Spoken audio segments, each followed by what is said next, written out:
Hey, welcome to episode 35, and the English are coming. We're here, and we've got Adam in the top right corner there, who might be coming and going because his internet's a bit shit. Tomski, the bottom right, and of course, Annie, a stitch in the sky, bottom left there. And for those that don't know who I am, I'm Neil. I'm also literally Nittler, Santa, Evil Santa, and all the other names. So we'll start with Annie. So what are you doing, Annie? What are you knitting? Let's do the knitting bit first. It's getting a bit repetitive, but this is my ugly cat shawl. Repetitive? What do you mean? You're enjoying every minute of that. Every time I'm on the internet, I show it. Yeah, so you're over the halfway point now, though, aren't you? So yes. Hopefully you're on the... The black bit's halfway. So, yeah. Cool. And I'm just about to change colour to this beautiful colour. Is that a pink? It's it's a pinky lilac, I would say. And you notice Tomski's been very quiet here because he doesn't want to get drawn into the knitting stuff, do you, Tomski? Well, no, not really. But one thing I do like is that beret you're wearing. It reminds me of that film Quadrophenia. You're a mod, right? With that? Absolutely. Yeah. Well, there is a bit of a story behind this hat. I don't know whether you want me to bore you to tears with it. Let's go for it. Let's do it. Well, I'm going to anyway. I always bore you to tears, so why not? This is a hat I redesigned based on a wartime hat that was worn in Denmark by the people of Denmark that were resisting the Nazi occupation.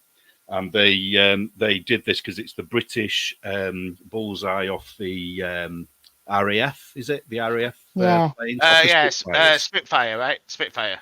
So it's called a Spitlaken or a Spitlicken, I think it is, which I think it means Spitfire hat, I think. So basically what they did, they used to wear these hats, and then in the end, the Nazis got really nasty about it. And if anyone was seen wearing any of these colours, even, anyone who wore a British colour, so red, white or blue, were arrested, and who knows what happened to them. But in the end, just the kids used to wear them, and the kids kind of got away with it because they were able to tease the German soldiers without getting into trouble.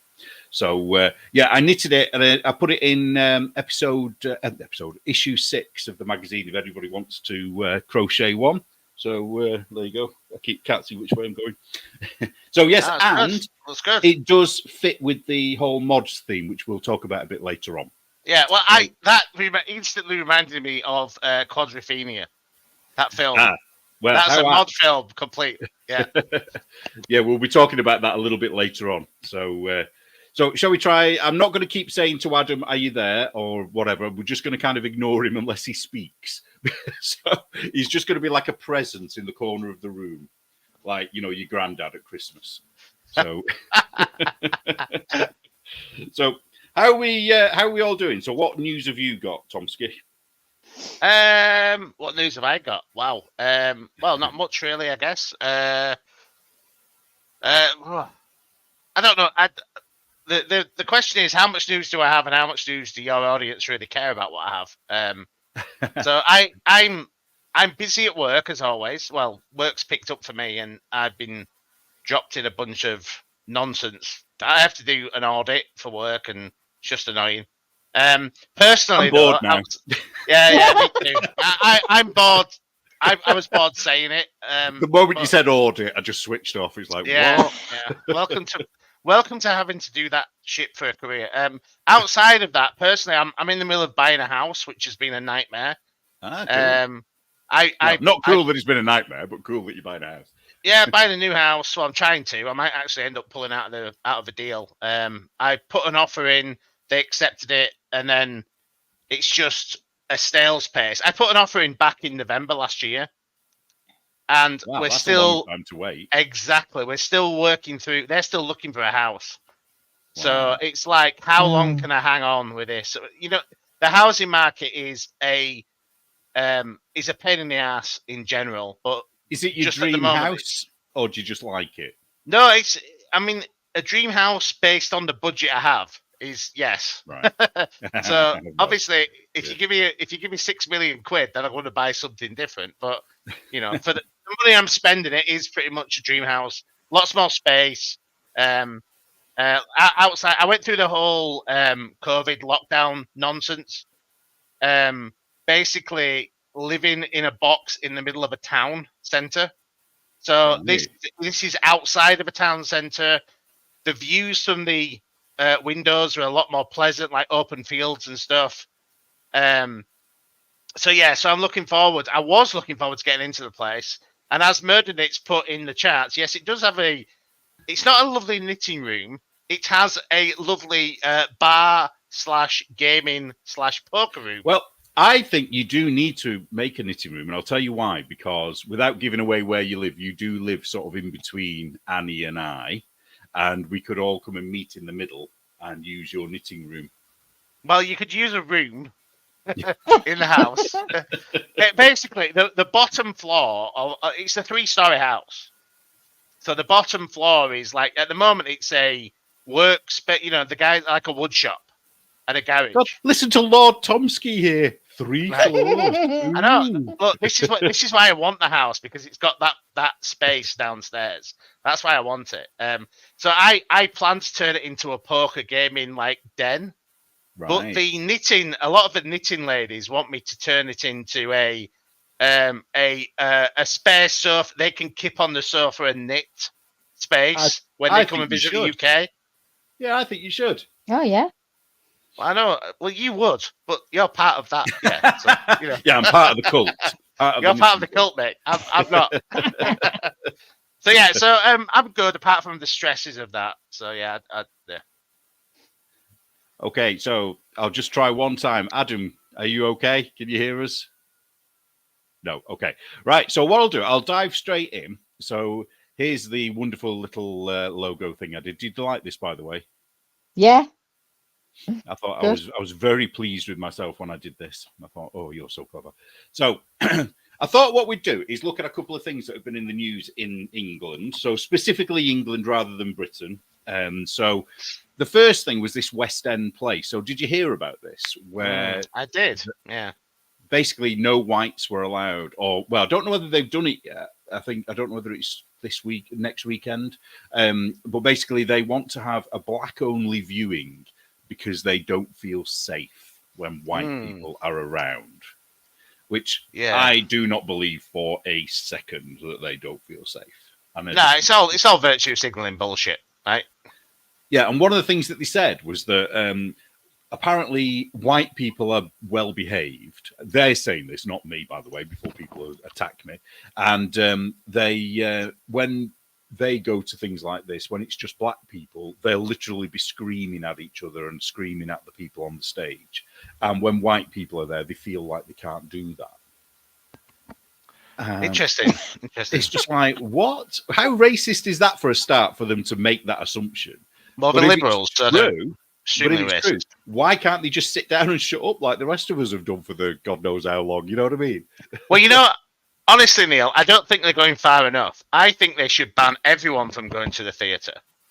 So it's literally just them on stage and everyone else is at the pub having a pint. Well, they'd probably be happy with that, wouldn't they? Because they get annoyed if somebody's phone rings or if somebody speaks or does anything. So, yeah, maybe you're onto something there. Although I do quite like the theatre occasionally. I do go every now and again when I'm feeling, what's the word? Posh. So, sorry, go on. No, well, this is just another one of those virtue signaling. Look how progressive we are without actually doing anything progressing society. In fact, it's more regressive, right? The liberal bleeding hearts, or just the poor non-white people need us to save them.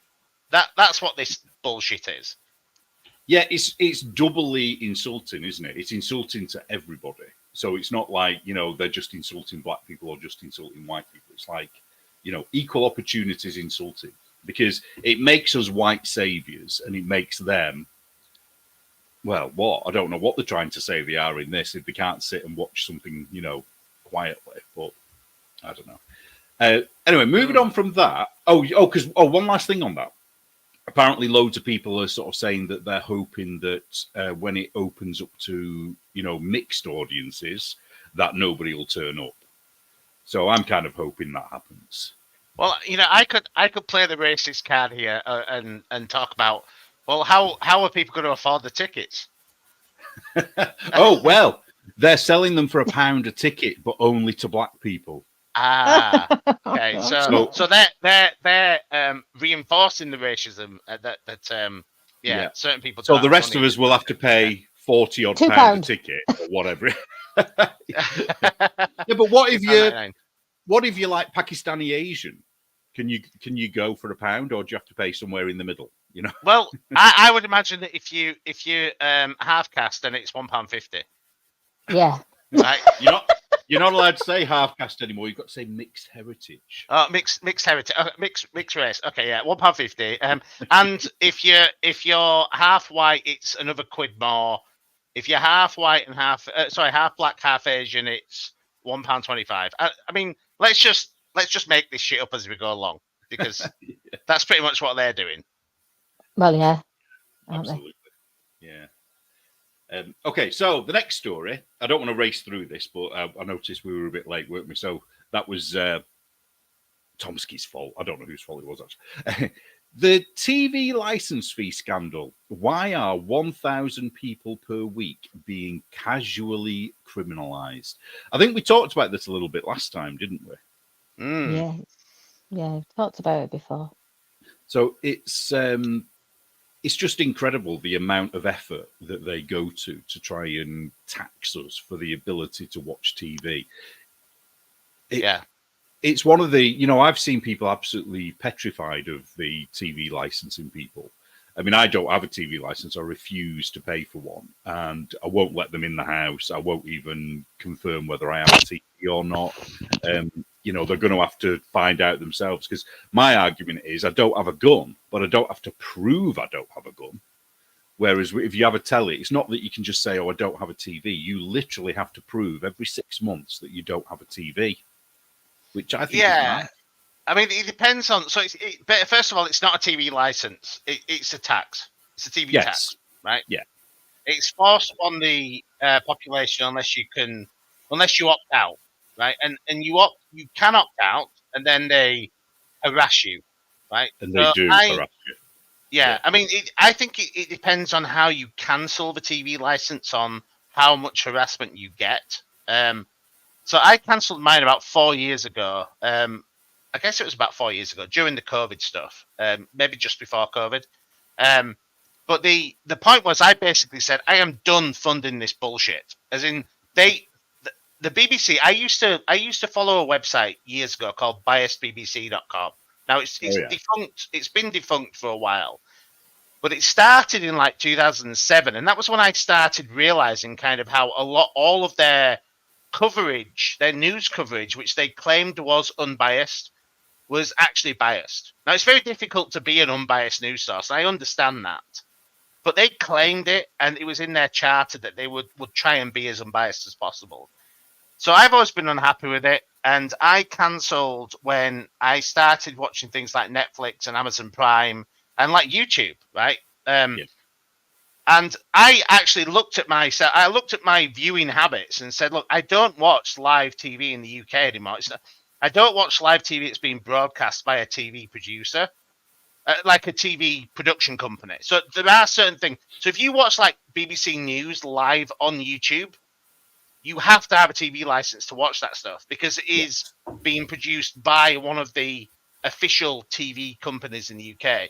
But if you're watching like Knit Night or Your Channel or Kevin Smith's show, you don't need the license to watch that stuff live, and that is mostly the type of stuff I watch now.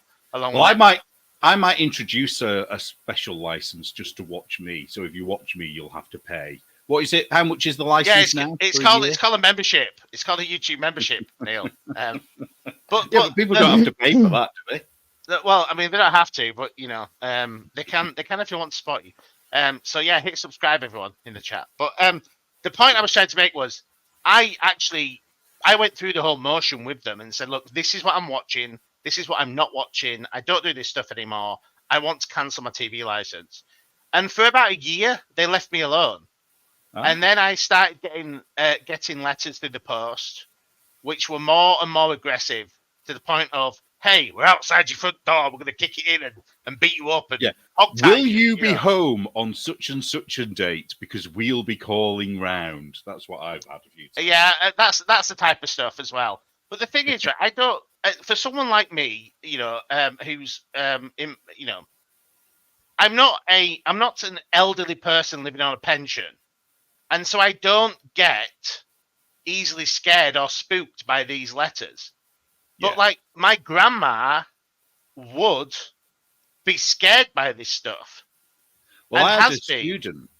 She was about 60 years old, 55, 60 maybe, and she was a little Asian lady. And I was telling her about the TV license thing, and she said that they came to her door and literally just shoved her out of the way and barged into the house. And, then they had the evidence that she did actually have a TV, so she got prosecuted. But if it was a bloke, they wouldn't risk that, I don't think. But the other thing as well is that owning a TV is not illegal. It's not under their remit to say, do you own a TV or not? Yeah. You can own a TV and you could use it as a PC monitor if you wanted to. That is not. Remember the days, though, when any TV receiving equipment, you had to give your name and address where you bought it. So if you bought a TV or if you bought anything that had the ability to receive TV, you had to give your name and address or else they wouldn't sell it to you. Yeah, you just lie. Just lie on the phone. I was too honest back then. Yeah, I don't remember that. I mean, but a lot of that, Annie. Honestly, it's true. No. A lot of the stuff they do is bullshit, right? They talk about, we have these detector vans who can walk around, drive around, and find signals. I'm like, look, mate, if you can lock down a signal in my house, fine. I've actually got I used to have Sky TV, so I've still got a dish on my house. But the cables from the dish, I've cut them halfway down. I physically cut through them because I was basically I was ripping out a bunch of cables on my wall and stuff. But I cut the cable. I left the cut cables there so that if these guys ever turn up, I can just point at those cables and go, "I cut the cables, mate." Now I am very conscious to not break the rules of the TV license because I've noticed how he just added that little. I don't. Honestly, I don't. I really don't. He breaks all the other rules, just not. I won't. I won't watch if like Sky News in the UK have got a live stream on. I won't watch it. Yeah. I'll watch someone else's coverage of it because I'm not breaching the rules. Yeah, there's ways around it. I do not want to give these sons of bitches any ammunition to be able to fine me £1,000 for the bullshit these guys are pushing out. This week, I didn't put it in the news stuff that we're going to cover tonight, but there was a case with one of the presenters, I think, or somebody from the BBC got into a lot of trouble because he referred to a trans person as a man, and because they accused him of being biased. And it's like, hang on a minute, he's actually telling the truth. It's not bias if it's the truth, is it?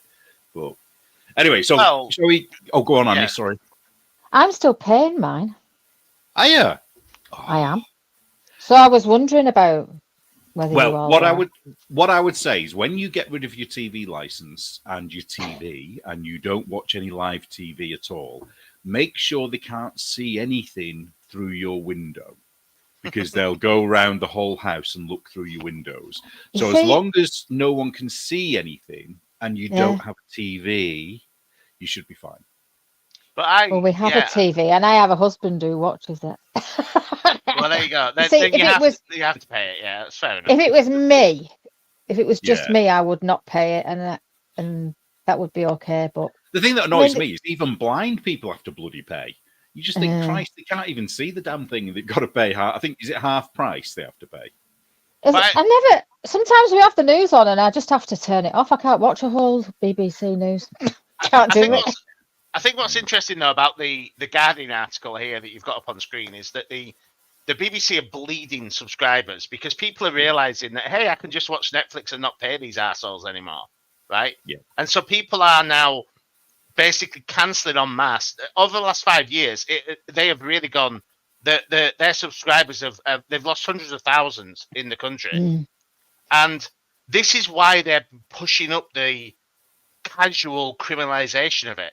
Where they're actually going into people's houses who legitimately are not watching the TV in the way that requires a license fee, and they're becoming more aggressive, and that's why articles like this are coming out now. Amazingly, this is in the Guardian, who the Guardian are very much supporters of the BBC and the license fee. But I think that they're going to reach a tipping point where someone's going to have a serious conversation about do we still put up with this nonsense as a subscription model in this country or not? Well, what will happen though? The argument that this isn't my argument, but the argument for keeping it is that a lot of people are afraid of our advert system turning like the American system, where there's so many adverts. It's like an hour of adverts and 10 minutes of actual programming, isn't it? And at the moment, our adverts are kind of controlled a little bit. But I don't see why that would necessarily have to change. But hang on a second. But people still watch ITV, Channel 4, Channel 5, other channels. What they say, though, is that the BBC kind of keeps it back a little bit so that those channels don't go crazy with the adverts. I mean, I don't know whether that winds me up, right? This is another thing that winds me up, right? Okay. When you watch BBC, or when you did or do watch BBC, how many adverts do you see on the BBC? Like BBC One, how many adverts do you see? For BBC, quite a few. Yeah. Do you know what you see advertising their own product? Other fucking BBC stuff. Yeah, exactly. Yeah. So they are breaking their own rules by advertising their own shows on their own channels. Yeah, you're right. Yeah. I just press pause, go off and do something, and then fast forward through all the adverts. I despise the BBC. I really do. I can't. Yeah, I hate it. It is, over the last 20 years, it has become a Blairite propaganda news station organisation that's been slowly eroding away the values of the country that built it in the first place, in my mind. Well, the thing that I find amazing about the BBC, in a bad way, is like how they can completely misrepresent the entire country. If you believed the BBC, that you would think there were like 80% black people, 80%, and we'd be a tiny minority because white people just aren't portrayed in any of their TV shows, hardly at all. Or if they are, they're usually the bad guy, usually stupid. And like there was something recently. Well, Doctor Who. Doctor Who's a great example of that, isn't it? You can see the decline of BBC programming by Doctor Who, how bad it's got. Oh, is Adam here now? He might be. He's moving around a little less pixelated than before. Speak, Adam. Speak. Shall I do my? Can you hear, Adam? No. So anyway, right. So shall we move on to the next subject? So the next one is this. I thought this was quite interesting because this is kind of another example of where our country's going down the shitter, basically, isn't it? Where we have a two-tier, or many people believe we have a two-tier legal justice system.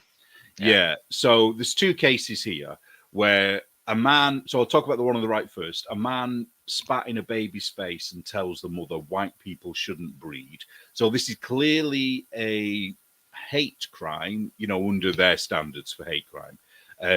And spitting, I believe, in someone's face is actually classed as assault, isn't it? It is something that would be, actionable. And then the other guy, do you know what? I can't even see what he did now.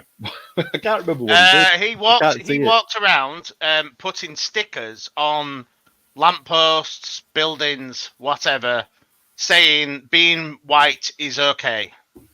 Yeah, and he's got 2 years in prison for that. Yeah.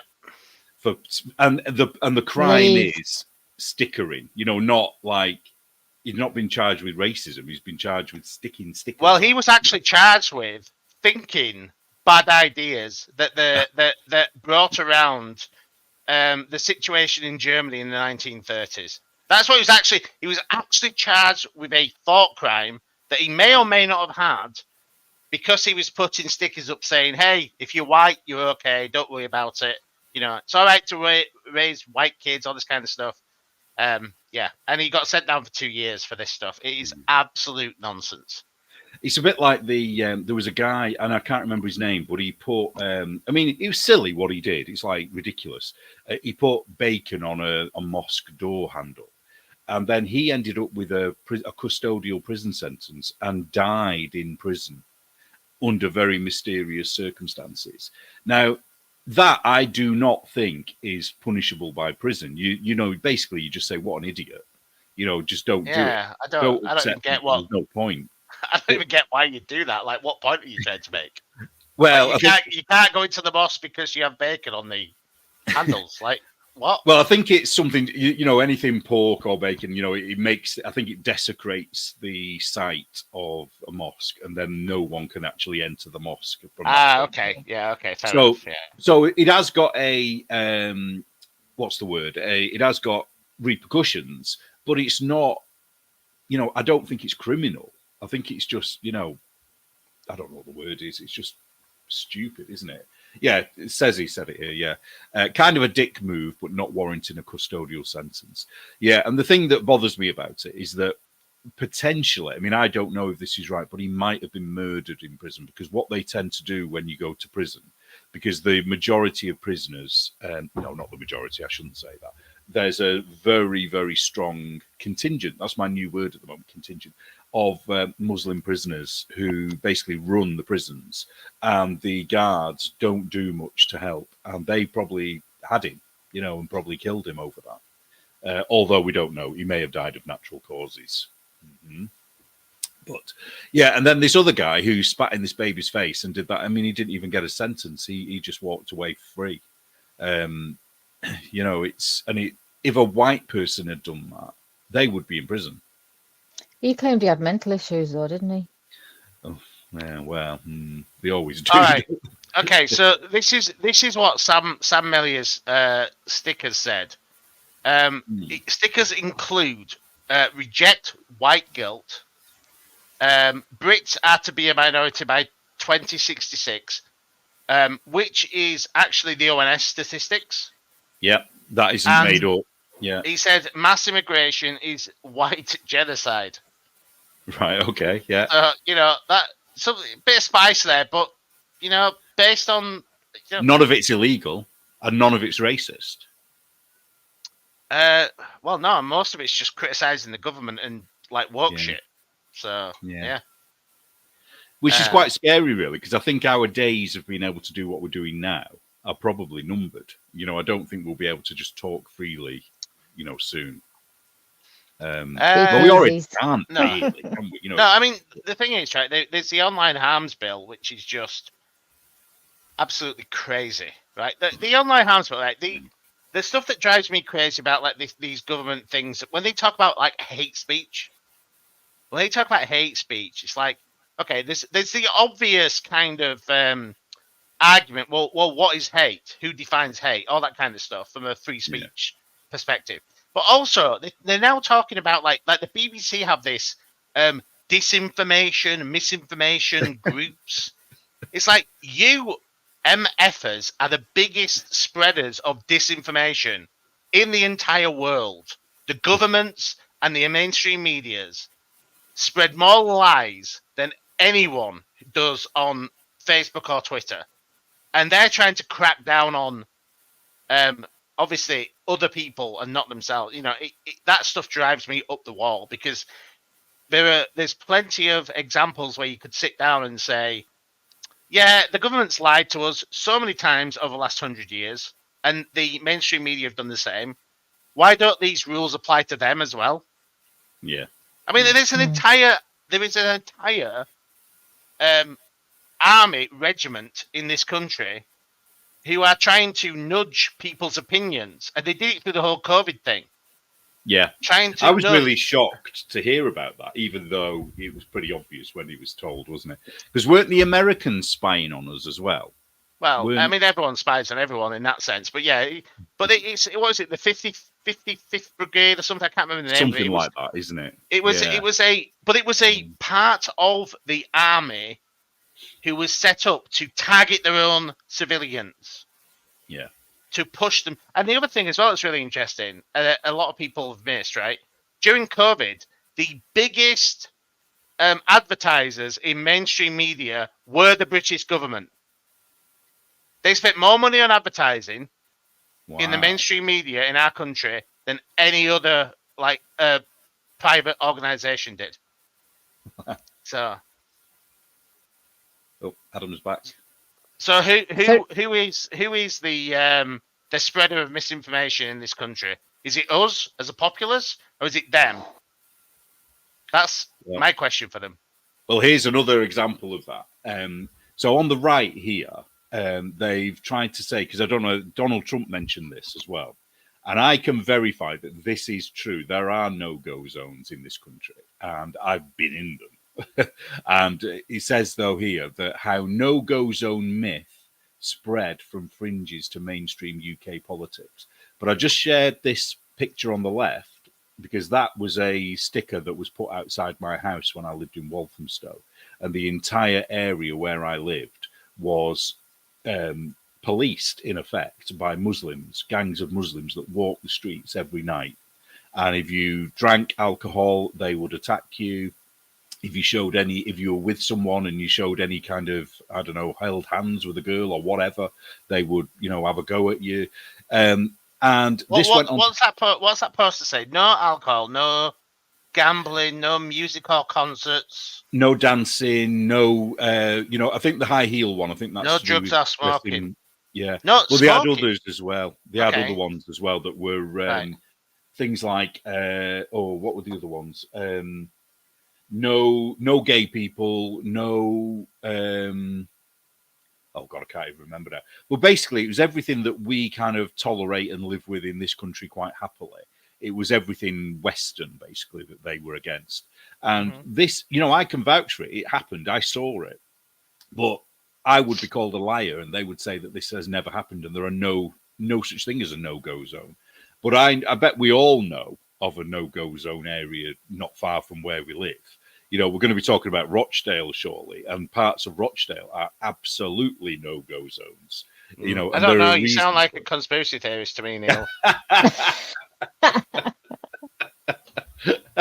Well, you live in your mansion in the middle of the countryside, don't you? So the only other people you see in where? Poshville. Yeah, Poshville. Yeah, the only other people he sees is his bloody butler. No, not my butler. Just a delivery guy who brings me all my stuff. Same thing. So basically, just so the Americans know, this is very real. It is real, and what it is that and the other part about this that I think is interesting is that recently, because of the whole Gaza Israel stuff, a lot of politicians have been getting threats and letters, threatening them, and they've been going to the houses and things like that.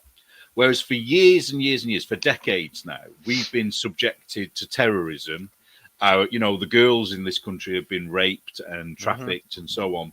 And the politicians have either ignored it, not wanted to know, or they've blamed the victims. And now, all of a sudden, because they've had a few threats, they're now making moves to do stuff about it. Not only have they suppressed it from a political perspective, the police actively ignored it as well. Yeah.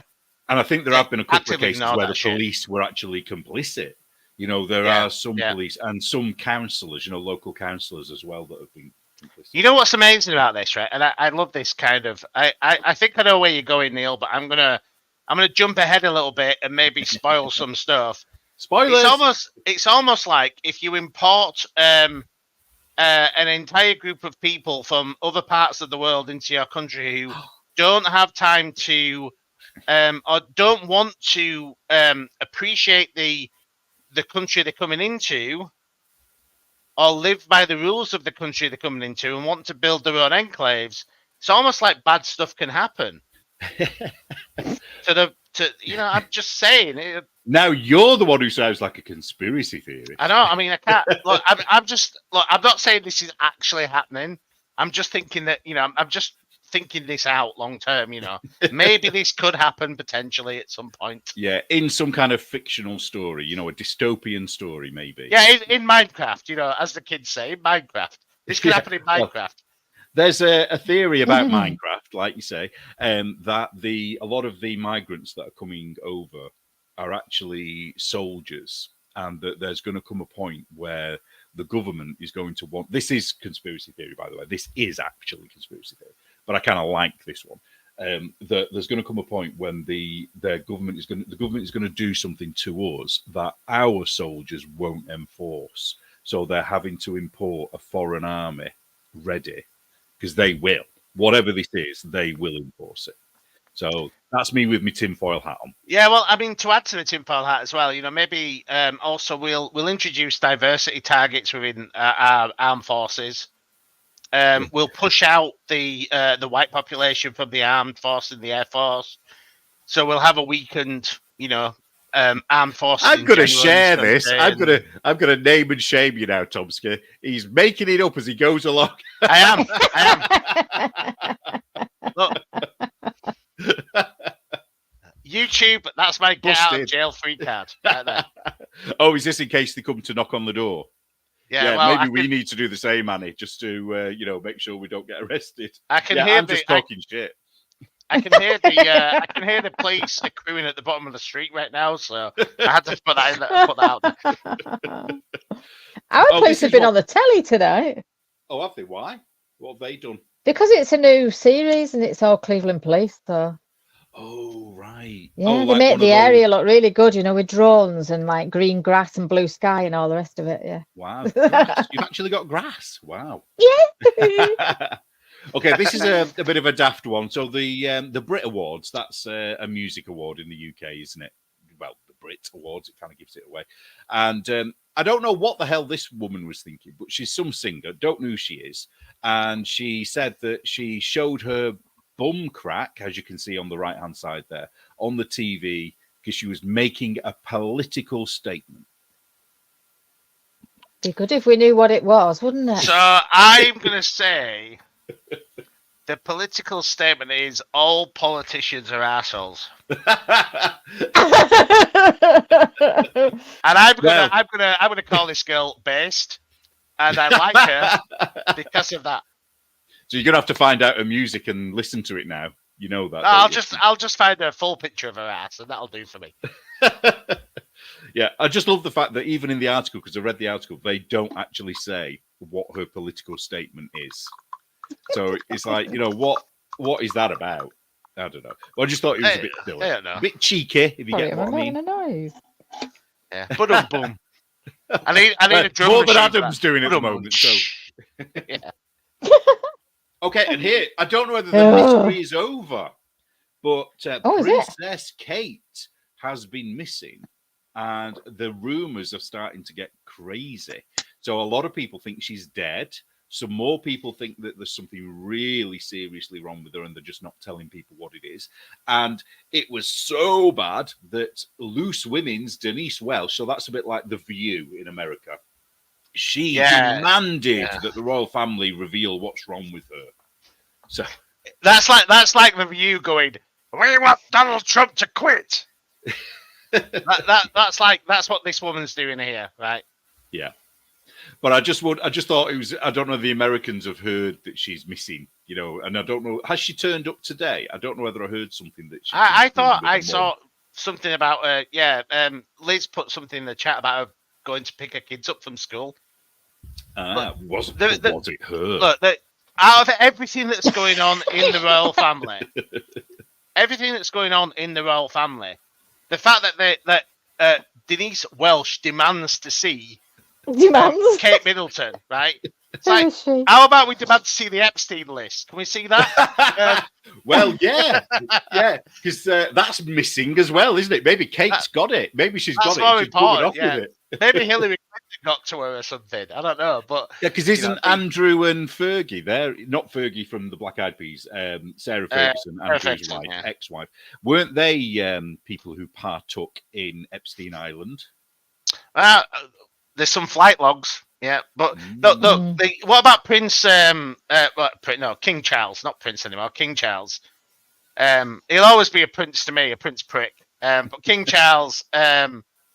I like Charlie. What about his WF agenda and WEF agenda? Can we not talk about that and all that kind of global warming bullshit? Well, I'll tell you what. We'll come back to Charlie because he's going to be brought up a bit later on. So we'll come back to him.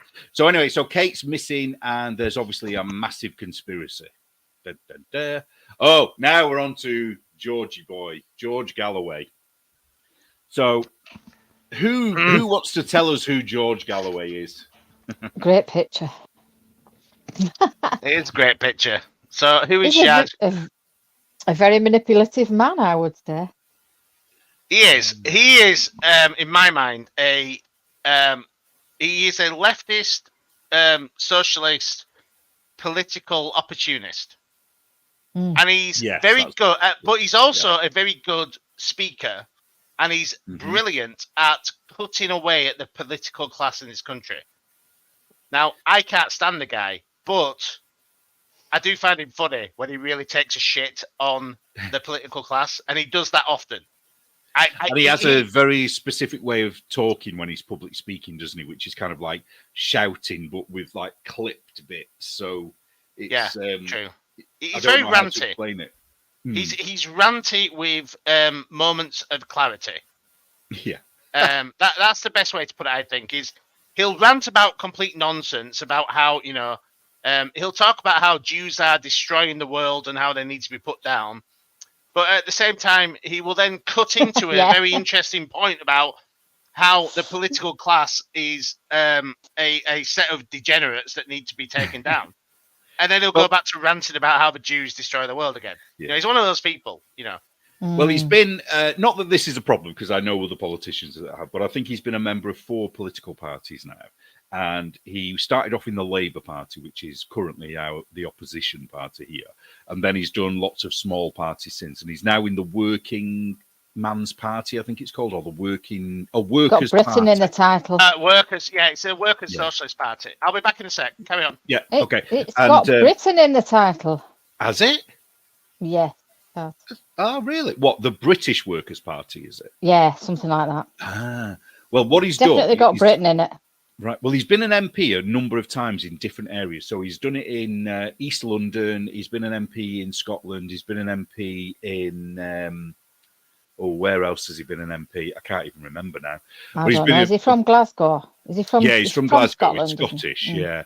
So anyway, he's just been re-elected to be the Rochdale MP, which is kind of a bit weird because Rochdale is one of the worst towns that was affected by the Muslim rape gangs, the grooming gangs.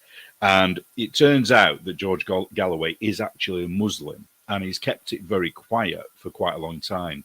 And at one point, he had 2 wives who were Muslim, at the same time. He's now divorced from both of those, and he's married a 3rd Muslim wife, although it's just the pair of them at the moment. And so what he did, I just wanted to show how he managed to win. So you're not going to be able to read this, I don't think, but these are 2 different letters that went out to the people of Rochdale. The one on the left is saying things like, I know what a woman is, and I know what this is, and I can't actually read those. I believe in Britain. I believe in family. I believe in a man and a woman. Football. He's going to rescue the football team and bring Primark back. Yeah, all the things that obviously the white community I believe in law and order. Make Rochdale great again. And bring the maternity back to the hospital. That. Point number 5. Make Rochdale great again. Yeah. Which is ironic. But then the other letter that went to all the Muslim residents started with, salam alaikum. And it's all about how he's a fellow Muslim. And my brothers and sisters. Go on. I, George Galloway, have fought for Muslims at home and abroad all my life, and I've paid a price for it. If Labour loses by election, Sir Keir Starmer could well be forced out as Labour leader. Sir Keir Starmer, a top supporter of Israel, out. Okay, so and you want to point something out very interesting on this, right? On the right one. Yeah, there's 2 things actually, and you might not be able to tell, but the first one doesn't have a signature. The second one does have a signature, so that suggests to me that the first one is just bullshit, and he isn't actually going to be held to it. But the other thing about it is that the one on the right has the image of, crossing the box for him with his name and with his little logo, which is like a cog. Because, the theory is that it's because most of the people in Rochdale that will be voting for him don't speak English. It's not a theory; it's a fact. That is what the polling ticket looked like. He was number 6 on the ticket. Right. Wow. God. Yeah, I think. Well, I'll tell you, the last time I went to Rochdale, this is the state of play that I noticed, and this would have been maybe 15 years ago, maybe. I went to the library because I was there and I had a long wait. I was having a hospital appointment. I think I had a 2-hour wait, so I thought, I'll go to the library. Anyway, all of the signs in Rochdale Library are not in English. They're in either Urdu or whatever, and half of the library books are not English. And I was absolutely gobsmacked. And that's when one of the first times I realized that we do actually have a bit of a problem in this country. By all means, have separate libraries that have, French, German, whatever. I've got no problem with that. But it's the fact that it was replacing our library. I don't mind having multiple language books in a library as long as all the books are there, right? But I also want to read signs in English in my country. I don't want to read signs that aren't English in my country. No, I agree. Even in Wales, all the signs in Wales are in Welsh and in English. Well, not all of them, but most of them. There are very few signs that are just in Welsh, and that's its own language. That's its home language. So they should be. Oh, look at Adam. So where the colonizers? Where the colonizers there then? Force them into English. But exactly. Yeah, damn right we should. But yeah. So I thought this with him. I just thought it was so duplicitous the way he's done this. And I'll just go back one. And shall we show? So I wanted to show, just for the Americans that don't know, I'm going to show 2 clips now. One is from years ago during the first Gulf War. Yeah. So this is, just to set this up right. This is the history of George Galloway and how he is a political opportunist, and his principles are questionable across pretty much everything he does and what he supports. So if you do the video clips, and then I want to talk a little bit about that Twitter thread I shared earlier. Right, yeah, okay. Right, because I want to talk a little bit about why George Galloway won the election he won. Right. In this country, and there'll be a lot of crossover with the Americans, I think. Okay, so this first clip is probably from 1990, I would imagine. And what happened was he flew over to Iraq during, probably just prior, maybe, to the Iraq War. So I'll shut up now and play it. So enjoy. Your strength, your indefatigability. I can honestly tell you that there was not a single person to whom I told I was coming to Iraq and hoping to meet with yourself who did not wish me to convey their heartfelt, fraternal greetings and support. So the last word is support there, isn't it? But I thought it was really interesting where he should have just stopped it where he said, I can tell you there isn't a single person who knows I have come. That should have been happening. Yeah. I don't think it was a bit like double negatives there, wasn't it, what he was saying? The intelligence agencies would have probably stopped him at the time, but yeah. Well, and I have to admit, it was the very first and only time I have heard the word indefatigable. And I've never heard it since, and I'd never heard it before either. And I don't even know what it means. But no, but just to, on that point, right, he was a massive Saddam Hussein supporter. He supported him all the way through the 80s, all the way through the stuff he was doing when he was gassing Kurds and all that kind of stuff prior to the Iraq War #1. Now, however you feel about invading Iraq as a US citizen, okay, that's a different conversation. This guy supported Saddam Hussein and his expansion of Iraq and the gassing of other religious sects or religious types at the time. That's the kind of person he is, and he supported him. And I suppose, just for context as well, I'm sure everybody knows, but the reason why there was allegedly the reason that there was a war with him in the first place was because he invaded Kuwait. So he did an aggressive act, didn't he? And that's allegedly why there was a war with him in the first place. So if you're not over a certain age, you probably don't even remember it. But right, so now I'll go on to the next clip. So this happened. Oh, I've no idea what year this would have been. 2004, I think. 2005, something like that. Yeah. Should I put it in context or should I just play it? I'm just going to play it. Play it in context afterwards. Yeah. Yeah. More tickles on the back, yes. There's a good pussycat. There's a good pussycat, yes. Good pussycat. Good girl. Good girl. Now look at this, I've got cream all over your whiskers. Yes, good protect. Good pussycat, that's better. Oh, what a good kitty. No trying day with all those people coming into the house. Has it? You don't like it when lots of people come in, do you?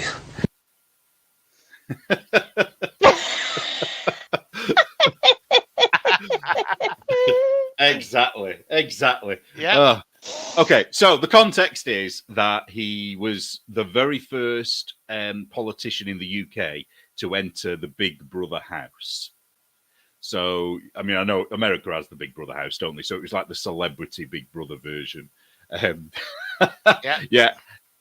Amy of Two Sisters.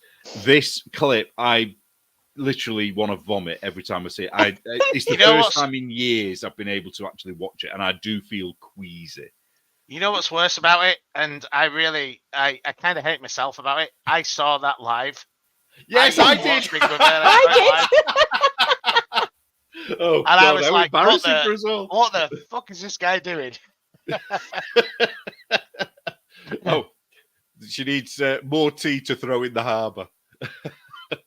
To be fair, he's Scottish, and Scottish people are a bit weird. No, they're not. There was more of that, though. That wasn't the only bit where he was being a cat, was it? It went on. It went on and on. Half an hour. It was ridiculous. And I thought it was about 3 days. He even purred and said, "Purr." I am a pussycat.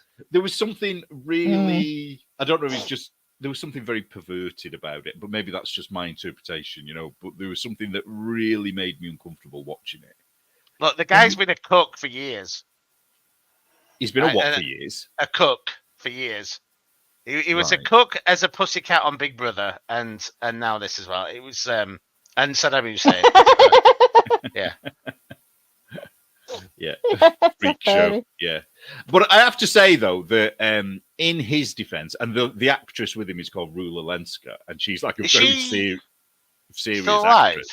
Yeah, she was in Coronation Street for a long time, which is okay. But to be fair to them, it was a task that they were given to do on Big Brother, and the thing is, it's like, if you're on that show, you kind of have to go along with it, don't you? Otherwise, you look a bit of a dick. But he looked even more of a dick by going along with it. But it's the way he did it. You wouldn't have gone on like that if you'd have got that role. I don't know. I can see Neil doing that actually a little bit. I'm going to swear.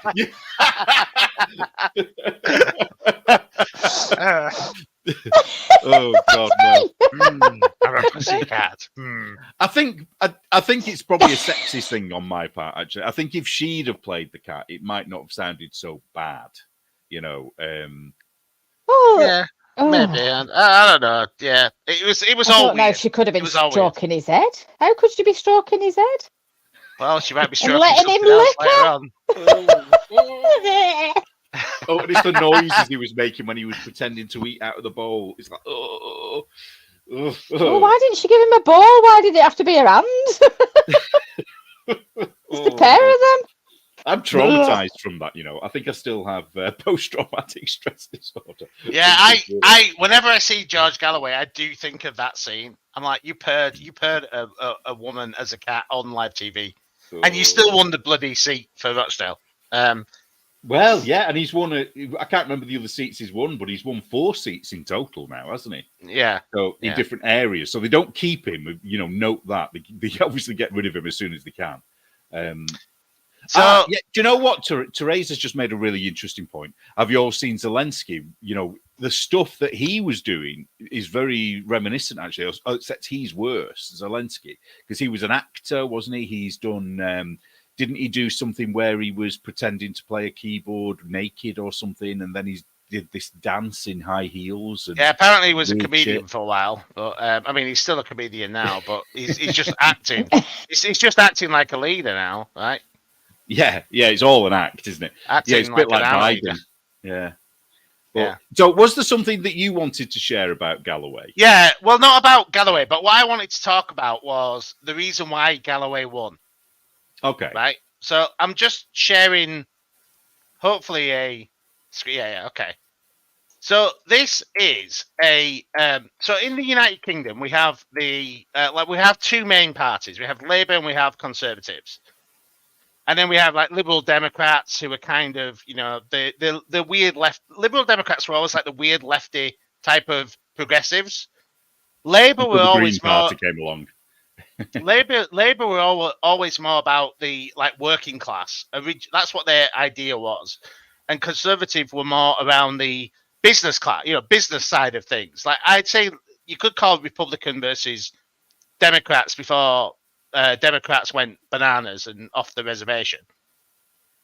But this guy here, this guy on Twitter called Thunder Chunky, put together an amazing thread, and it really is. It keeps going on and on and on and on. I'm not going to go through the whole thing because we don't have time. But he put together a reason why, or the reason why someone like George Galloway can come to power in this country.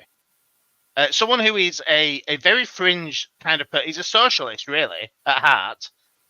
And yet he's winning the hearts and minds of people because he's pushing back against the Uniparty. And I would say that the Uniparty in this country is, look, the Conservative Party was supposed to be the party of kind of the right in this country. Yeah. And they are now the far left wing party. And they basically, what they do is they look at, so Labour will throw out a party political kind of statement like, we're going to bring more money into the NHS. We're going to tax you more to pay more for our National Health Service. And the Tories will run on the opposite side of that and say, well, we're not going to tax you more. We don't agree with this taxing more. And then they'll tax you more and do it. But this it's all very reactionary, isn't it? It's all, rather than having ideas of their own, both parties, well, all parties, just react to whatever the government is. Well, they're all part of the same party. And this is the thing, right? So straight away, like this stuff here. So let's ignore this, but this, right? Boris Johnson walking into a rainbow-covered flag of Westminster this is a Tory Prime Minister walking into a liberal rainbow flag ideology, walking through the doors to that. Maggie Thatcher would go crazy over that. Yeah, now he's under the flag of trans and the gay rights movement, all this kind of stuff. And then you've got this stuff about, the Indian Prime Minister of this country, diversity built Britain, which is a lie. Mm-hmm. Diversity didn't build Britain. They will lie to you and say Windrush, bring in people from the Windies to build Britain. Britain was rebuilt before they got here, right? So, and the Windrush people, for those that don't know, the Windrush people were the Caribbean black people that came over. Now, the myth is that they were invited over to help rebuild the country after the war, but that is an absolute lie. The actual ship, the Windrush, and the other ships that were sailing at the time were sailing to bring Polish people back to Britain. So it was Polish people that had escaped Poland in the Second World War and had fought for the British. It was those soldiers and their families that were invited to come to Britain. And it just so happened on the Windrush ship, there were some empty seats. So the company that ran the shipping advertised cheap tickets to England. And so the Caribbean people took advantage of that and came uninvited. And ever since they've pretended, and the government has pretended, that they were invited. And the thing that's mysterious about it was all of their boarding tickets that the government was supposed to have kept all disappeared when things were being questioned about Windrush. So basically, the evidence that they were not invited no longer exists. Yeah. So Exactly. sorry, that was a bit of a tangent. No, wasn't it? no, but that's a good tangent because it adds a bit more context to this. Where diversity built Britain. Well, no, the British people rebuilt Britain after the Second World War, and it was rebuilt by 1950, right? Yeah. And then you started having people coming over from outside of the empire after that. So that's a lie, right? But that's okay, fine. That's a leftist ideology position. Then you've got this stuff like, look, Corbyn, who, far left, he talks about this. They'll not put a target on immigration. Now, the Conservatives will argue against that, and then they'll talk about, maybe we should maybe not put a net on immigration. Then I'll just do a couple more here, but again, they'll argue against, like, this is back in 2014. I want to boost Labour, want to boost spending on the NHS, which is the biggest money hog in this country, from a public spending perspective. And we can talk about the pros and cons of that stuff. But the Conservatives argued against this as a policy. And then, Boris Johnson wants to enshrine a massive amount of money into the NHS spending into law. So basically what you're sort of saying here is that Galloway was kind of going against all of this, wasn't he? He was speaking against all of this. No. I'm not. That's not what I'm saying. What I'm saying. So just one more example. I'll come back to what I'm trying to say. Right? So Tony Blair, this whole thing, Gender Recognition Act in this country, I'm sure people in the chat will understand what kind of gender recognition has led to and where we are today with it. This is 2004, where transgender people get to define what sex they are for the first time. Now, the Conservative government very much fought against this and campaigned against this to gain power. And then, well, they're on the right side of a transgender debate. They see this as a vital step forward. So the whole point of my segment really is this, right? This keeps going on. This thread goes on and on and on and on and on. And is everyone? Is it the two sides of it where they're both saying the same thing, basically? Two sides of the same coin. Gordon Brown pledges stable government to lead recovery. Strong and stable leadership. All this stuff, right? You can just keep going through this thread. It's amazing. Can I just go back to the strong and stable thing? Do you remember when they were doing that stance? So they were talking about being strong and stable, and all the Tory MPs had to stand with their legs as far apart as possible. Oh God, yeah. It was like a power stance. Like a power stance. But the point I'm trying to make through all this, which ties back to the George Galloway thing, is this, right? And it's similar to what I think is happening in the States, whereas you've kind of had a bit of a moment with the with Donald Trump and like a populist uprising. Like movement type thing.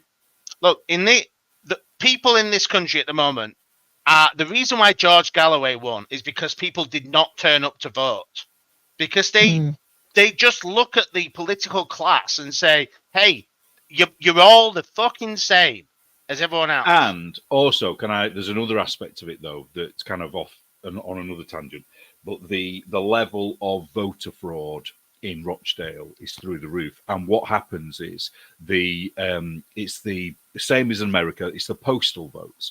So certain houses will have over 100 people registered to vote in that house. And the Labour people who have taken advantage of that in the past obviously don't want to deal with that.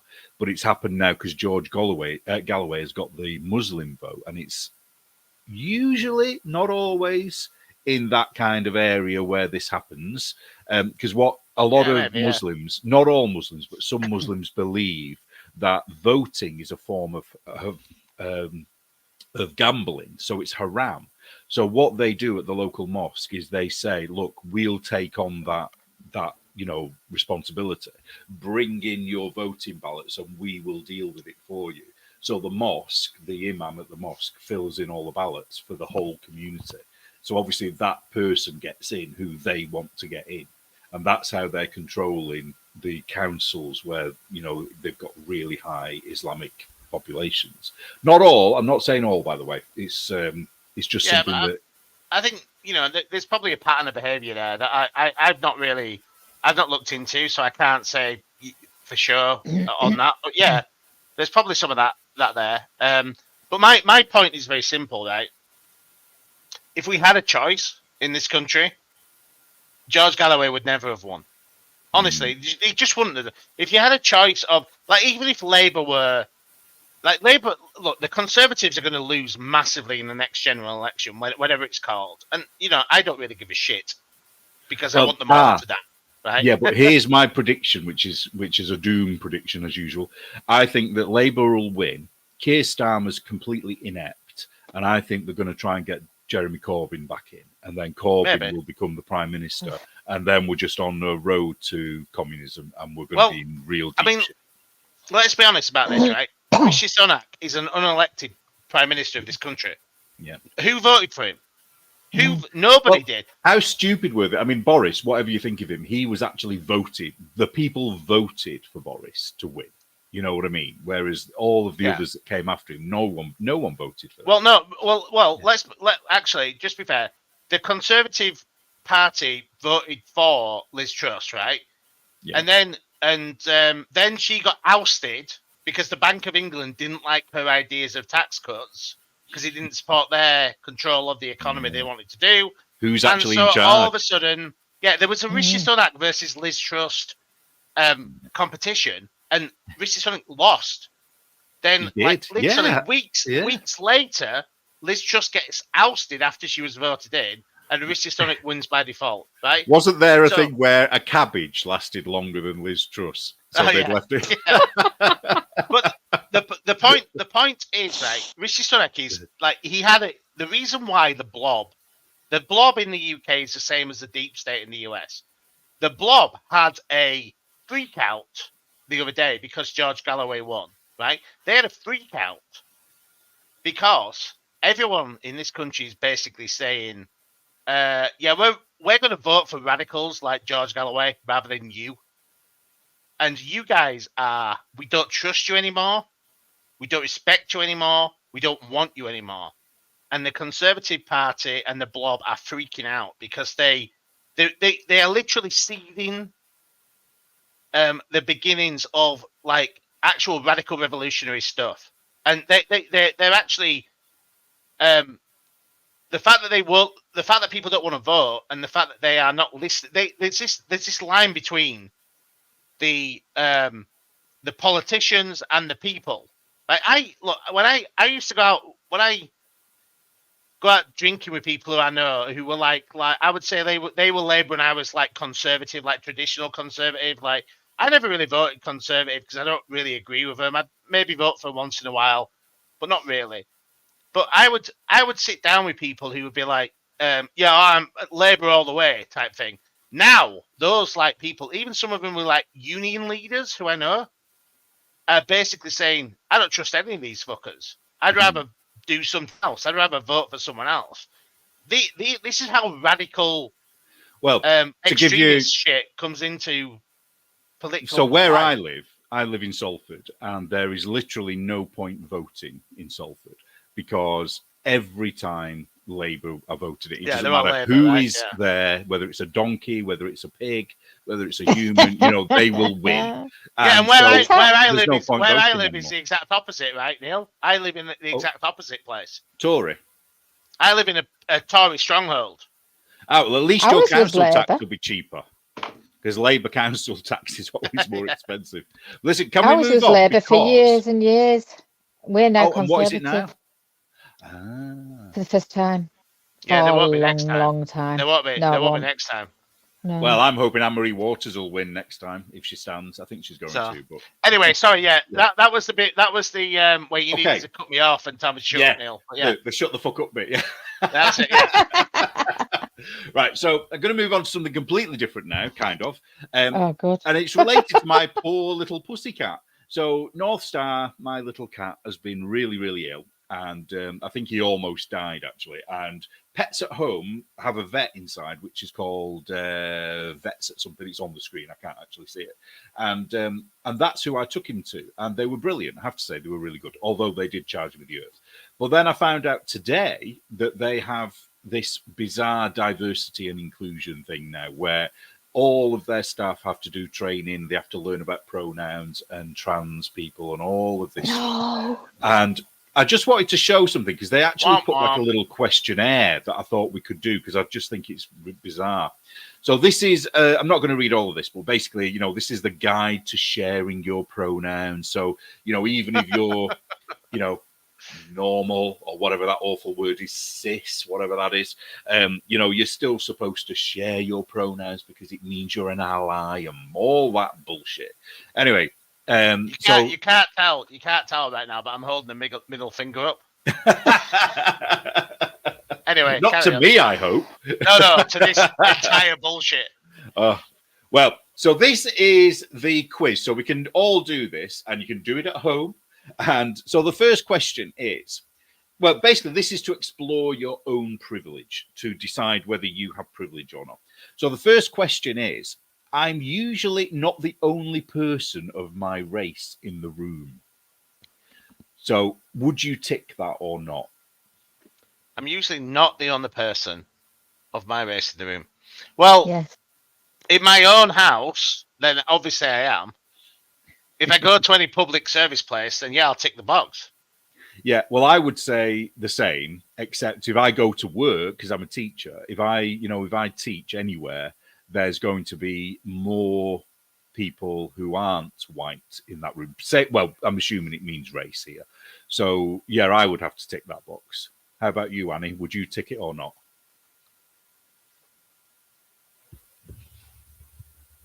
Yeah. Yeah. Shall we do a little scorecard? It's So, worded have we a bit all... strangely, isn't it? So, Annie, Was- Neil, Pirate. Yeah, Annie, Neil, Pirate. So, we've all got one for that one, have we?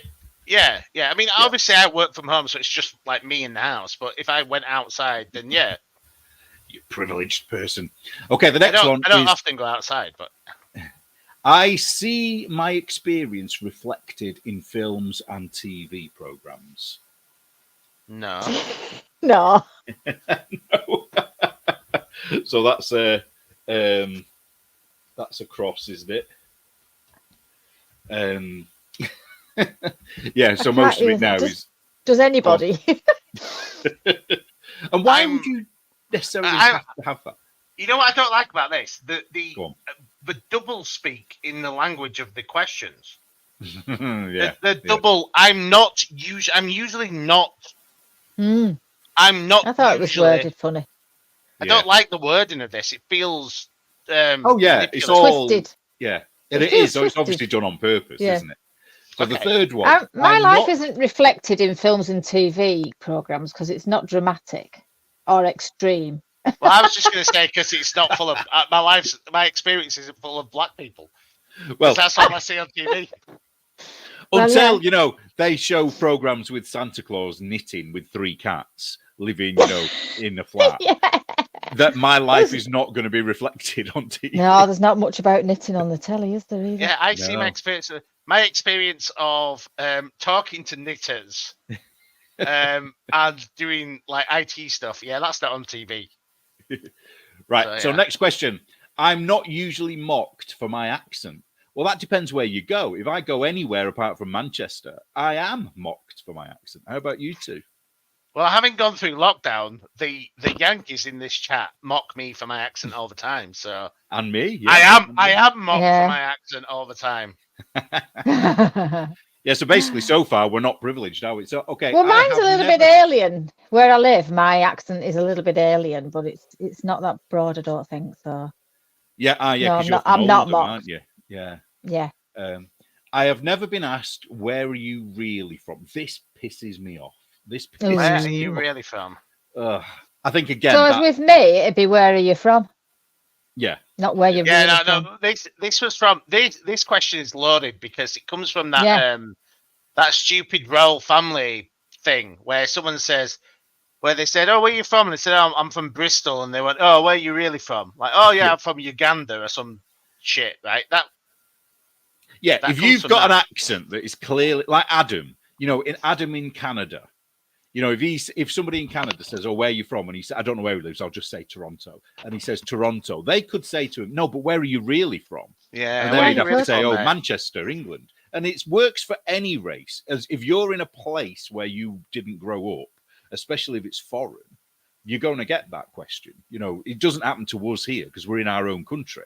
You know, so but anyway, right. So next question. So yeah. People refer to me by the right pronoun. Yes. Is Yeah, the they do. pronoun? Isn't it? I must admit, I think my pronoun by this point is actually arsehole. I'm, that's what These most people assholes refer still to me talking. as. That's what most people refer to me as. Who's that arsehole? Who let that arsehole in here? What's going on? Oh, I keep losing my place in my knitting. So yeah, yeah, okay, fair enough. So for me, but like pronoun is like, oh God, look, these retards don't understand like the English language. They just don't. People refer to me by the right pronoun. Look, pronoun. How would I know I'm not there? Yeah, it's ridiculous. It's not me there saying. I think I'm going to have to speed us up a little bit because we've got quite a bit to get through. So I'm going to read all the questions out. And right, so next one is: I expect chairs or public seating to be comfortable for my body. No. No. I don't regularly avoid certain places because I'm worried about my safety or about being sexually harassed. Yes, I do avoid places. Yeah, I do as well. My safety would be, and there are also places I would avoid so I'm not sexually harassed. Because there are places, aren't there? Sorry, Annie, go on. Where like? Well, if you went to anywhere where there was a hen party, you could be sexually harassed. If you went to the gay village in Manchester, you could be sexually harassed. There's plenty of places. Anyway, if you're a woman, I'm actually. Well, you're quite used to being sort of sexually harassed from the age of I am worried about my boobs. safety. I am generally worried about my safety when I go to a lot of places because I've got a fucked up back and I could be seriously hurt if someone attacks me. So if I go to a busy club, I'm worried. So I'm worried because what I've noticed, the older I'm getting, is two things happen. You either get more respect or you get complete disrespect. There's like no kind of middle ground. So either young people are calling you names as you walk by, or they're respectful to you. And so I definitely feel that. Right. Sorry, I need to keep going. I don't. Do you not? You don't get any respect. No, I don't feel threatened. She's Rodney. Oh, that's because you're hard, isn't it? Hard as nails, Annie. Do you know? I'm a little bit. I think a middle-aged woman is a little bit invisible. If you don't dress up, right? If you dress down a little bit, I went to Glasgow on my own for a weekend, and I walked the streets and sort of looked at everything. I went everywhere, went on the underground. You got no customers or anything. I didn't get any hassle. Honestly, she stood there on that street corner for hours. Yeah, she came back Yeah, obviously, me and Pirate are wearing two. I refuse to be intimidated. Actually, I refuse to be intimidated. To be honest with you, I would imagine that Annie would be doing the harassing. I threw two teenage lads out of. What are you looking at? I'm fucking good at you. What are you looking at, dickhead? I was in Costa, and there was two teenage lads really sort of like causing havoc and picking the food up and throwing it about and stuff, and I chucked them out because the staff couldn't, and they never came back because they were embarrassed. Don't you come back round here no more. You're mad. I'm only little. They weren't expecting it. All right. Next question. Okay. My religion's holiday are commonly marked on work or school calendars. I'm an atheist, so nope. Well, I'm atheist agnostic, so mine isn't recognised. How about you, Annie? Is yours recognised on the calendar? Well, I've got things on my calendar. Yeah, but is your religion, if you have one, on? No, I don't have one. I'm going to start White History Month in support of the atheists. Yeah, so basically, our belief system is not represented on the calendar. Well, there's a lack of a belief system, but don't really apply to us. But yeah, okay. Yeah, let's not go down the Richard Dawkins route just today. Okay, my parents helped pay for my education only in their taxes. Fuck no, yeah. My dad basically said, if you don't get to university, I'm not paying to you ever for anything. And I went, I paid for my own university. I said, fuck university, I don't need to go. And I never went. Well, and you were right. Nope. Okay, I don't worry about covering a large unexpected expense like a car repair or school trip. Yes, I do repair like a Yeah, I cat do. bill, Yeah, of course I do. net bill. Yeah. How about you, Annie? Are you rich enough to not worry about that? I would not rich, but I don't spend. But Look, yeah, I would say vet bills are the scariest thing. Look, on my the- main unexpected. Look, the thing that annoys me is like when my Porsche 911 breaks down. It costs a lot to fix that fucking thing, so I always worry about that. Yeah, you worry Yeah. about whether your butler is still living. You know, Exactly. You've got to pay Yeah. for his health, And- haven't you? Can I convert the butler into a car mechanic at the same time? That's what I'm worried about. Our Okay, last Vectra's pretty question. cheap to repair. I don't have a car. See, I am that poor. I don't have a car. I don't often worry about whether a new environment is physically safe or accessible. Yes, I do worry about that. Yeah, me Because- too. I do. Because I Yeah. struggle walking, I have to figure out whether I can actually physically move around, Right. whether there's stairs, whether there's this, So yeah, so I think I don't know whether that applies to you guys as well, but I think No, we that does definitely apply to are me, not 'cause- privileged. Yeah, that applies to me as well. Yeah. So we I are. don't worry. the class, I am aren't we? aware. I'm aware of my surroundings. So, Physically safe or accessible. Yeah, I just. so I'm Neil aware. and I, we're I not don't worry. privileged, but Annie is, right? I think that's what we're getting from this. I am not privileged. You need to pay us reparations for something. You need to put her at the top of the Get lost. the screen share, so she's at the top of the video feed. Oh, can I do that? There we go. Yeah, there you go. She's And I'm looking at the down on bottom. us now. I'm at She's the bottom looking where I down on us. belong.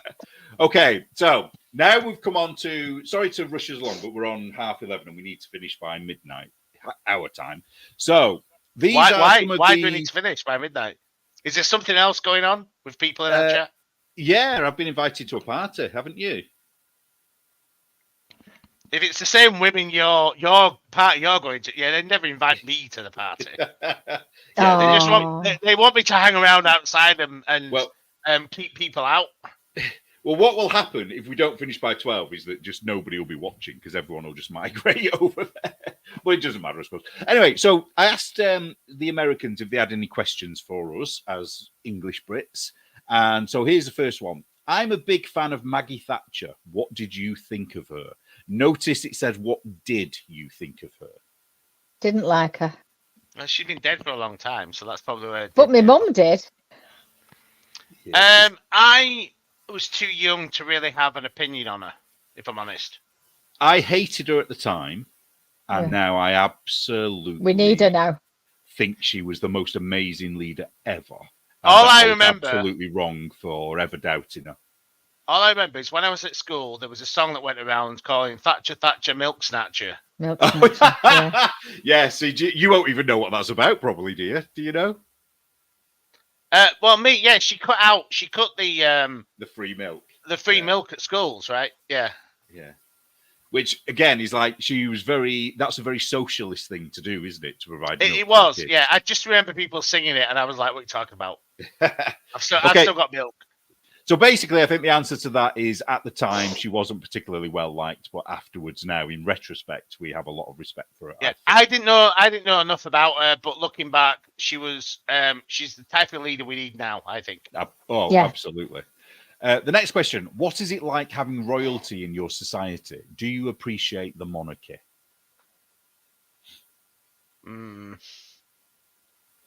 So I would say, right, okay. So here's my take on this. I never really appreciated the monarchy until the Queen died. Yeah, Right. I was quite sad when she died, and I was quite surprised. My at that grandma event. was the same age as the Queen. Yeah, yeah. So when the Queen died, my grandma was still alive for maybe another year and a half, and then she died. But one thing that I really appreciated about what happened when she died was the nation. It felt like we were a nation again, and not a bunch of people arguing about shit, random shit. I actually felt like we were part of a nation again. I think we had a common kind of grief going on at the time. I think the thing with royalty is when everything is kind of going fine, they're annoying. It's like the privilege. But then if something bad happens, I think it is quite nice when there's a monarch. And I also think as well, looking back on her life, she had this amazing life that a lot of us kind of didn't really care about in a way. Like, she was always there. She was always doing stuff. She was always traveling to places part of the Commonwealth. And she was just like, in my view, she was like the last kind of true monarch. She never she was really aired. She never aired her own personal opinions in public.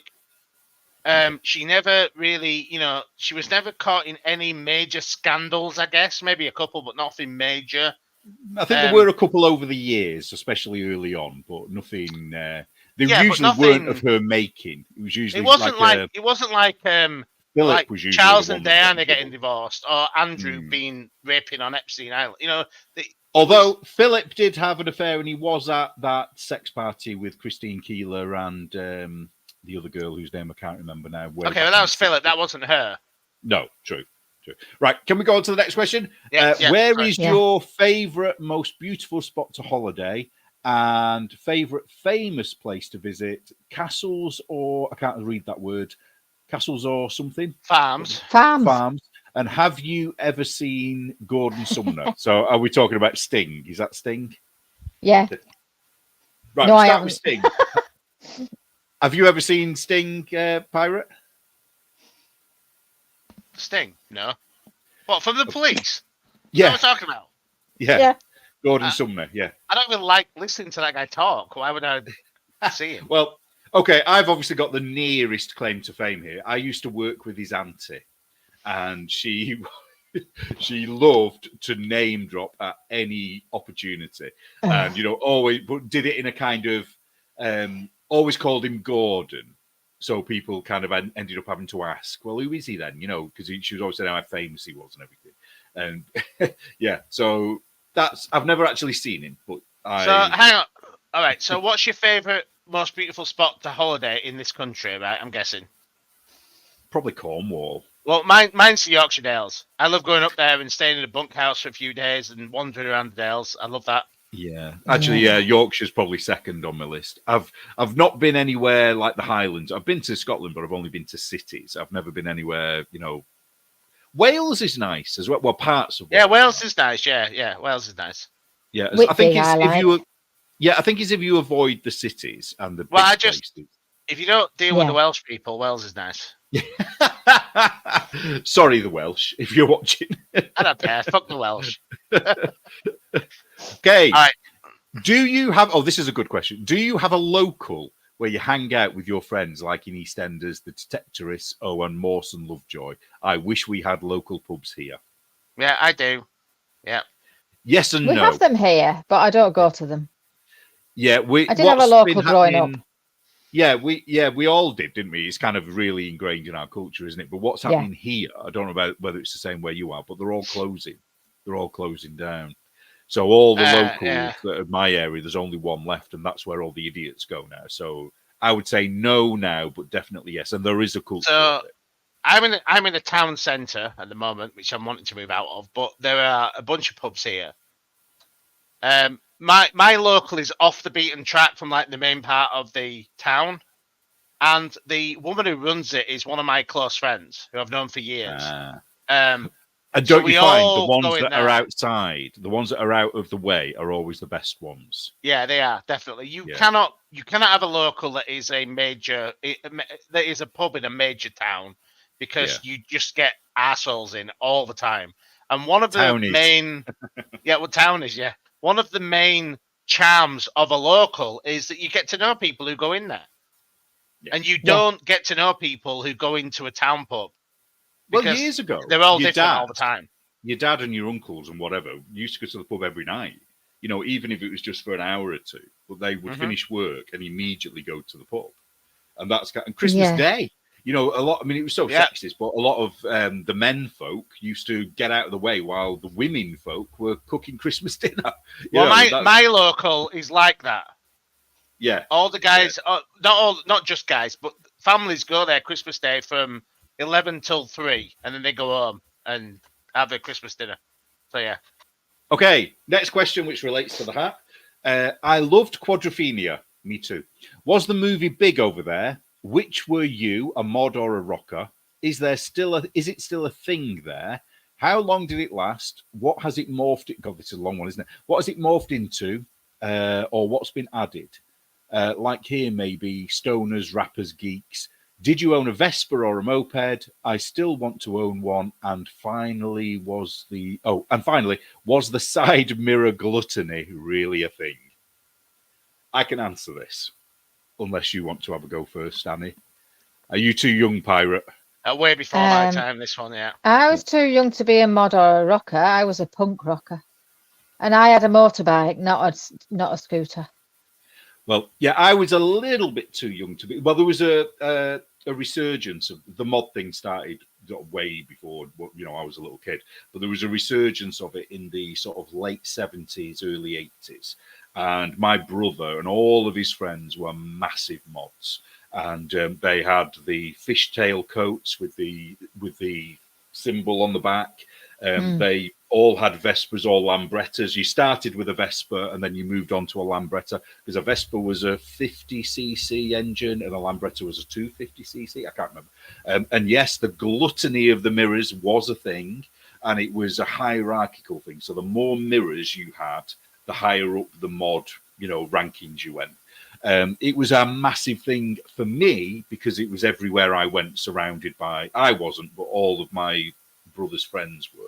And it was a big thing at the time. All the music was all mod music that was listening to my brother. I was a new romantic, so I was like complete opposite. The mods, if they didn't know me, I would have got beaten up. Because I was into Duran and Spandau Ballet and all the. So what year we're talking about here, Neil? We're talking about early 80s. So we're talking late 70s. That was pre-Cure, right? So the Cure came later. Sorry? The Cure. The Cure came later, right? They were early 80s. Yeah. I think. There are still mods up here. Are there? Yeah, we have a march of the mods. It's a seaside town, isn't it? So that what the mods always did was they used to go in mass, and they would go to the seaside town. Yeah. So if you ever go to Brighton. Oh, so this lady who's asked, if you ever want to get a Vespa or a Lambretta, and if you're ever in the UK, go to Brighton, because in the place what's called the Lanes, there's a Vespa Lambretta shop, and it just sells those things.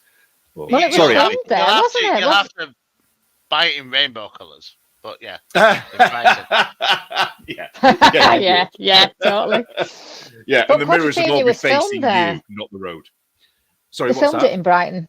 Oh, they did. Oh God, yeah, I'm forgetting the whole beginning bit. Yeah, so it was filmed in Brighton. It was Gordon Sumner, Sting, and Toyah, and some big name actors that you might not know in America. Yeah, Phil. What's the guy, mate? Phil something. Daniels. Phil Daniels. Yes. Yeah. And also the guy who was in Scum. What's he called? Who's the daddy now? I'm the effing daddy. What was Ray Winston? He's in it. I'm going to IMDb it. Oh God, yeah. Leslie Ash was in it. Yeah. Wow, before she had the lips. Yeah. Right, pre-lips. Yeah. Leslie Ash is an actress, and she had. She was gorgeous before she did that shit to her face. She really was. Well, she got one of those bugs, didn't she, from hospital, and she ended up being crippled, and it was quite sad, really. What happened to her. But anyway, yeah. So Quadrophenia, was the movie big over there? For me, yes, because of all the people around me. Yeah. But I don't know whether it was big nationally. I'm not sure. Yeah, I think it was. It was. I think it was bigger. People. My dad's generation talked about it. I'm not trying to be disparaging, but a lot of people talked about it while I was growing up, right? So I watched it when I was like 15, and I was like, because I loved the soundtrack to it. Oh, it is. The soundtrack was amazing. Yeah. And I fell in love with a lot of the music of it when I was. And they just looked so good, didn't they? Because mods were always very sharp. They always looked good. Toyah Wilcox was in that film. She was, yeah, quite chubby. It was one of her first TV film appearances. Oh, she's Yeah, asking, all were right. you a mod or a rocker? Well, I wasn't either, but if I had to choose, I would choose mod over rocker any day. How about you two? I No, it was a feel punk. like What would you be, yeah, Annie? I'd probably be a bit more. I'd be in between. Okay, I like both, but yeah. Anyway, Yeah, next Well, question. I was a punk. I wasn't either of them. I Judy thought was mods a were pug. naff.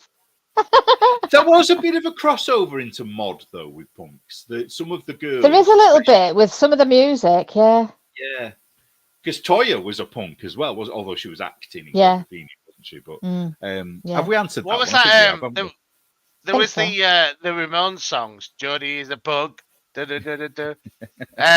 That was pre-mod rockers thing, I think though.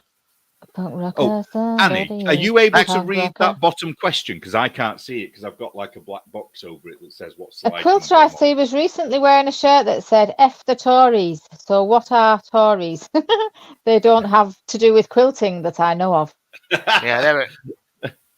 Well, we all kind of said, didn't we? They're the Conservative Party, also Yeah. known as Tories. So they're the government of the day. Sunak. Yeah. So, and they're not very popular, really. Okay. If Let's go. I would slip into an accent on your soil, would I be laughed at or hated? I'm sure it'd be one or the other. I think it depends on context. If I start speaking Southern, if I'm in Arkansas too long, it just happens. If I would slip into an accent, does that mean like she would start saying like trying to do an accent, our accent? Yeah, she'd probably some people start copying an accent without realizing it, don't they? Yeah, they do. So Annie would hate it. I would probably laugh at it. I would probably laugh at it as well. Or I wouldn't hate you for it. I would kind of be thinking, is this a bit serious? I think it definitely depends on context, doesn't it? If it was somebody who just kept doing it over and over and over again, then it would get really annoying, wouldn't it? But if it was just I'm someone who was laughing. trying Sorry, I'm just laughing for fun because Tim did it. My husband did it at work to some Scottish bloke, and he was really offended. Yeah, I Well, guess I it would couldn't depend on how if you were doing it consciously or subconsciously. Because yeah. if you were doing it consciously, it'd be like, "Oh, you're just mocking me now." That's bad. Yeah. If you did it if you didn't realize you were doing it, then I'd be Well, like, I have yeah, an you're just crazy. advantage that you two don't have, I think, in that very, very, very few people can do my accent, as in the Manchester Salford accent. Whereas I think it's a bit easier to do a Yorkshire accent or a Lancashire accent. It's a little bit easier, isn't it? So I don't tend to get it very often. And if they do, it's usually doing Yorkshire or Lancashire. Yeah, it kind of falls into the Yorkshire accent, I guess. Yeah. There's a lot 'Cause of accents around Manchester, though, isn't there? There is, yeah. Well, All the your different little accent. places. So, because your accent has slightly got a bit of Hartlepool twang to it now, hasn't it? But you've Yeah, got an well, Oldham accent, and it's very different to my accent. And we wouldn't have been far away. I mean, how Not far far away at is all. it? You know Only what? Few miles, isn't it? Not far. I really don't think about accents too much, apart from my own, right? And the only time I think about my own accent is when I'm going on to calls with clients who are like from London or something, Oh, and I have then, to yeah. consciously tone things down and speak more clearly, because I feel like this is how we can design the IT systems that you need to feel. I tell you what, I have faced a lot of over the years because I've lived in the South quite for long, big stretches of time. Is the discrimination against us for being northern, and they immediately this is people saying London who they immediately think you're stupid because of the accent. You know what's amazing about this, right? I have this. I've had this conversation with someone at work, right? Because my company is based in Salford, not Salford, sorry, it's Stafford. It's Salford, not Salford. Whatever. Yo, wrong side of the border. And we have clients from London, and whenever I hear this kind of you're from the north type thing, I always make this joke with clients like, we might sound dumb, but we're smart and we're cheap. Do you want us or not? Because it's like we sound dumb, but we're actually smart and we're cheaper than the guys in London that you have to deal with. So This next one's a good one. You ready for this? We're going to upset someone here. Do the English think we are all loud and bombastic like we are portrayed in British movies? She's talking about Americans. I don't think you're portrayed as being loud and bombastic in British movies. I think in you're portrayed comedies as they might be. I think you're being portrayed as dumb Yankees who like firing off guns. Well, it depends what movie you're watching. Yeah. I'm just saying that's how I think they're portrayed. They're portrayed as gun nuts, right? I think it depends where they're from in America, doesn't it? You know, I think because if you think if they're from New York, they're not going to be portrayed like that. But if they're from Texas, they probably are going to be portrayed like that. I would say it's a bit of, you know, a little bit of that. I think some people probably do think that. But I think anybody who's ever been or is, you know, understands that there are 52 states or whatever there are. Is it 52 or 50? I don't even know.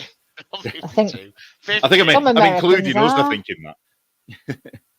I'm thinking of 52 weeks a year, aren't I? Yeah, well, technically, there is this conversation about we are the 51st state, but that's another conversation. But yeah, 50 states, Neil. Come on, let's not go crazy here. Yeah, so I don't know with this one. I think some people do. I have to admit, some people do, and I think it is people. American tourists is where the joke comes from. I think, isn't it? You know, because there's that joke, isn't it, where they say, "Oh, how amazing that they've named all their cities after ours." You know what I mean? And it's like, you know, because I'm sure not every. I think where it comes from is that there's a bit of there's a portrayal of Americans not knowing geography very well. You know, and they don't know where anything is outside of America, which is obviously not true of all Americans. It's not.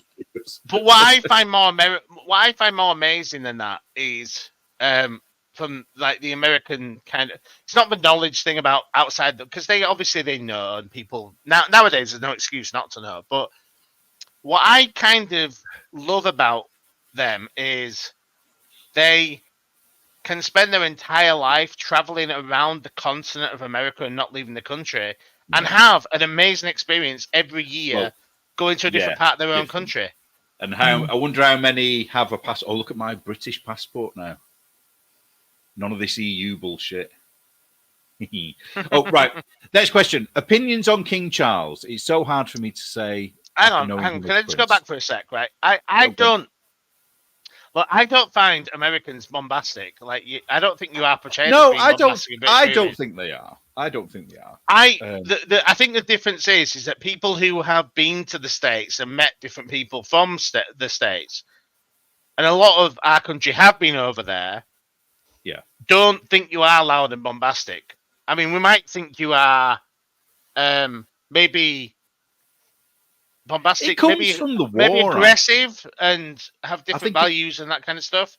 I think it comes from the war because when there were loads of American squaddies here during the war, and the British people, especially the British women who were at home, found them very brash and like very forward. And you know, we had that kind of thing that the Irish still have. I mean, that was soldiers going to war, though, right? So. Well, yeah, but that was the perception that was their only perception of Americans, apart from Hollywood films, wasn't it? But I don't think you are loud and bombastic. And I've met plenty of you. I've met plenty of Americans to make me know that that's not the case. But then I've met enough of them to know that some of you are. Right, okay, we need to move on a little bit. So we kind of talked about Charles before. Yeah, I'm worried because he is a bit of a liberal with some weird things, but I don't mind him. But I don't know about you guys. So I'd do a thumbs up or thumbs down with Charles because we haven't really got the time. Thumbs down. Thumbs down. Look. The best thing about Charles is that he came into Regency old enough, so we won't have to live with it too long. That's true. Okay, why do judges wear powdered wigs? Oh, yeah, that's a good question. I don't actually know.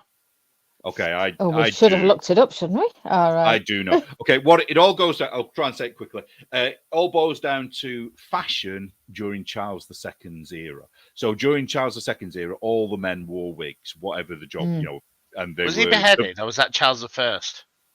Charles I was beheaded. So Charles II was his son.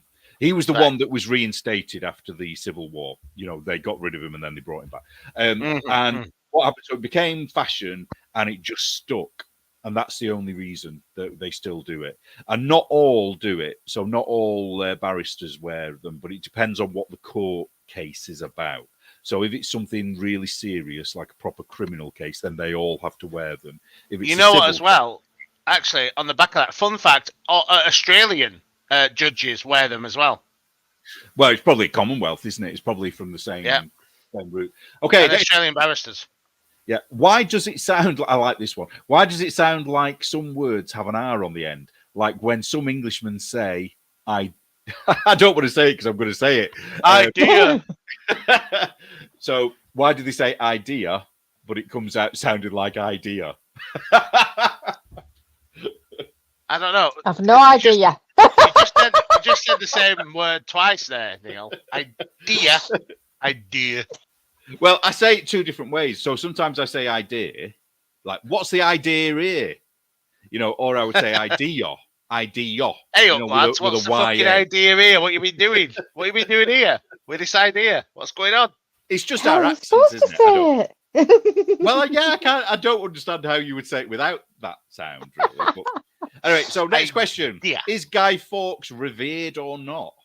We like Depends our on your vowels. religion. I'd say Well, no. I would say this, right? I would say this. Guy Fawkes had the right idea, poorly executed. Idea? I Exactly. think we liked him. Don't we like him because he was a rebel? Guy Fawkes had the right idea. It was poorly executed, right? There's more to Yorkshire than this.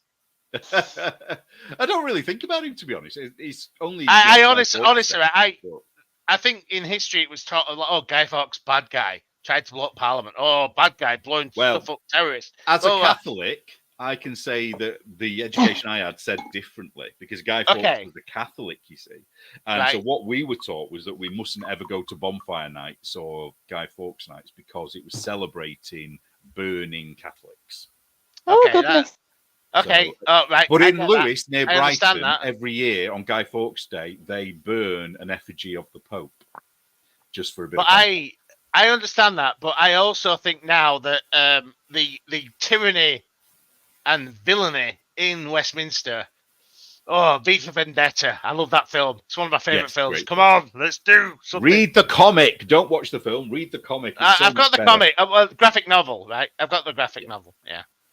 It's funny because the first time I read that was in 1981, I think it was, and I had absolutely no bloody idea what it was on about. Anyway, right. So, what would you say is the general opinion nowadays of the American Revolutionary War? I homeschool my kids and we're currently studying it. I'd love to give them a modern English take in it. I like that. She corrected herself, but I love that because that is so English to say in it at the end of a sentence. In it. I don't say in it that much, I don't think. Don't you?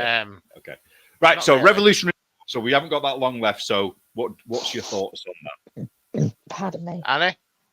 I haven't got any, sorry. So I think the American Revolutionary War was I think it was a bad idea. I think you Just come back. revolted over small infractions on your civil liberties, and now you're feeling the forces of them very much more after 250 years. Okay, my theory on this is that, like any culture that lost a war, we weren't really taught much about it. So, like the Japanese aren't taught much about the Second World War, the Germans aren't taught much about it, and because we lost that war, they've kind of just ignored it in the schools. We kind of know about it, but it's not a big thing to us. That's So- true, and I'm also joking, right? As I say that, right?